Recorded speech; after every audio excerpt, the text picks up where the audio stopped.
I put my most athletic guys at the top because I give them the benefit of the doubt to see how they produce at the start of the season. And if they can stay consistent, then that's where they'll live.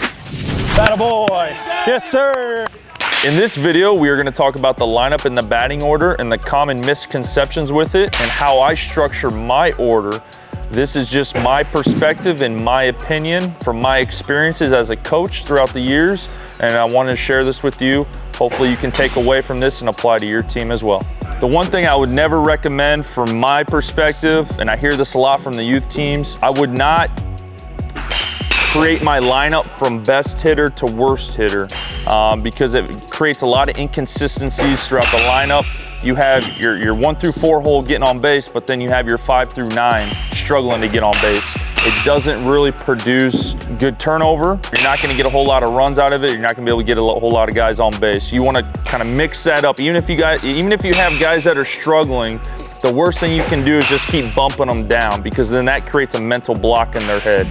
You want them to be able to figure it out. So if my 5-hole hitter is struggling, I'm going to keep him in the 5-hole because there's a reason why I have him in the 5-hole. Now, if it gets to the point to where he can't just figure it out, then I will make a change. But between him struggling and him not being able to figure out, there's a pretty big window there that I give him. There's a lot of space there. I want to allow him to figure that out, whatever it is he's trying to figure out. The biggest reason why I want those athletes at the top is because if they get on base, they can steal. You know, if they can steal, then that takes the pressure off your 3, 4, and 5-hole hitter to be able to hit them in. And if you can take the pressure off those hitters, then they'll be able to swing a little bit looser. And if they can swing looser, you increase their chances to hit for power. And if they can hit for power, that means they're getting on base, driving in runs. And if they're getting on base, driving in runs, that means you're getting to the middle bottom of the lineup. And if those guys are getting down there and those guys are hitting with guys on base, they're gonna come up with a little bit more swag, a little bit more confidence, a little bit more eagerness to wanna drive runs in.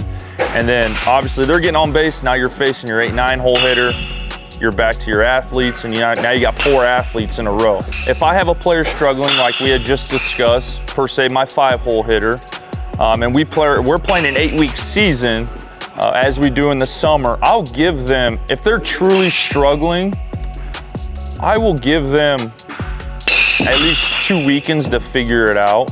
You know, that could be 8 to 10 games. If they can't, then I'm not gonna bump them down to the 8, 9-hole.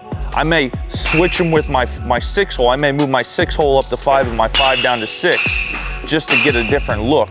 It's not that dramatic of a change when I have a hitter struggling. It's just bumping them down or maybe bumping them up a notch, depending on how well or how bad they're doing. A lot of hitters just need a new perspective. You'd be surprised the mindset you get from hitting in a different spot in the lineup. I mean, just ask your 1 and 2-hole hitters. You have 2-hole hitters who do not like hitting leadoff, but then you have leadoff hitters and all they want to do is hit leadoff because that's just their personality. That's just who they are. This is a hard one to put a finger on. So how do I judge if a lineup's doing well or not? Well, I do not expect a lineup to do well right out of the gate. There is that molding, there is that click effect that needs to happen with the lineup. It usually takes roughly about 2.5 weekends during the summertime for a lineup to fully start clicking together. But I'm not in a rush to move pieces around. I have a general idea of what I want to do and I let it play out.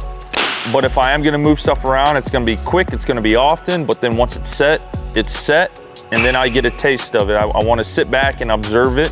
I don't want to be the coach that's constantly moving things around because then that will affect the players, that will affect their mindset.